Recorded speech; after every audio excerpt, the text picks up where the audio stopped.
Yo, what's going on, everybody? Welcome back to Jeb Weekly. Today we are here with one of the ladies who we've just started working with, Geralin. We just got done wrapping up some YouTube content, which you absolutely crushed, by the way. So congrats on getting the first batch of content knocked out. But a quick question for you, just for everyone tuning in. Why is now the time where you wanted to start doing more content? And what are you hoping that content does for you and your business? I think in today's world, in order to stay relevant, I think video is really the way to go. I know when I need information, the very first place I go now is YouTube. Yeah. How to clean a pomegranate, how to, What's the second largest search platform to Google? Yes, YouTube, yeah. Exactly. And I have had instances where I wanted to work maybe with a caterer or a florist or something. Yeah. If I can find that person on a YouTube video and put a face to who that website, I'm much more likely to hire them. They seem more approachable to me.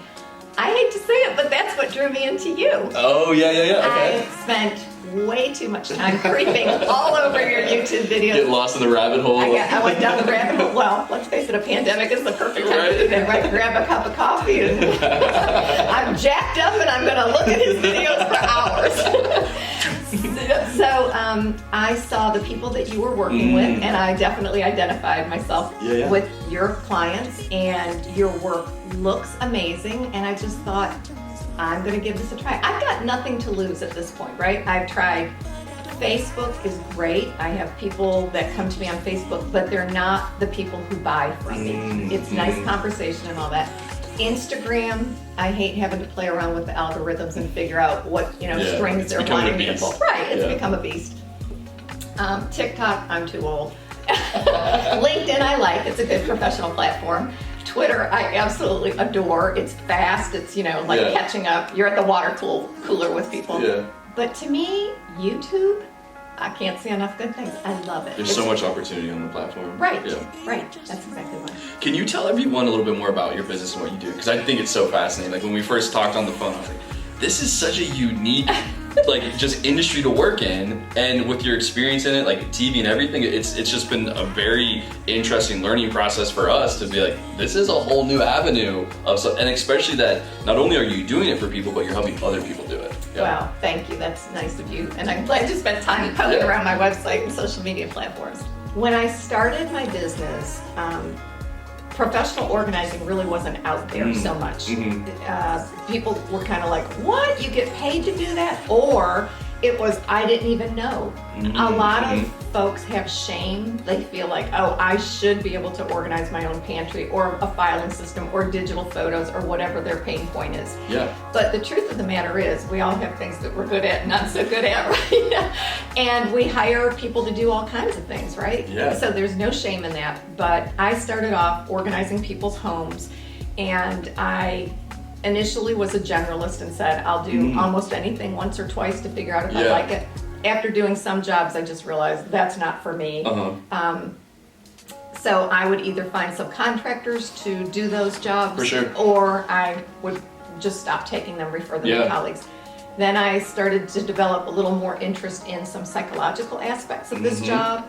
Why do people accumulate? Why do people overshop? Why can't we all think alike when it comes to managing things? Yeah. So I just got deeper and deeper into it. And then what moved you into essentially coaching other people to start doing this? Well, I was very fortunate. I did several seasons of a show called Hoarders, and I have special training for that, so it's not like, that's a very small population of people who are qualified to work with people with hoarding disorders, so that set me apart.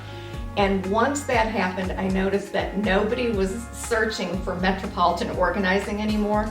I'm fortunate I have a unique first name. People started coming to me for, Googling my first name. Okay.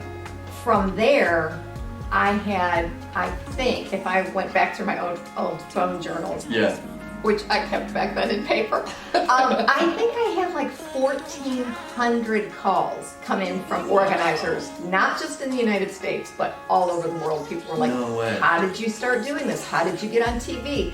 And I'm thinking, okay, the TV part is a whole different thing. I didn't do anything to get on TV. They came to me. Again, very lucky. Yeah.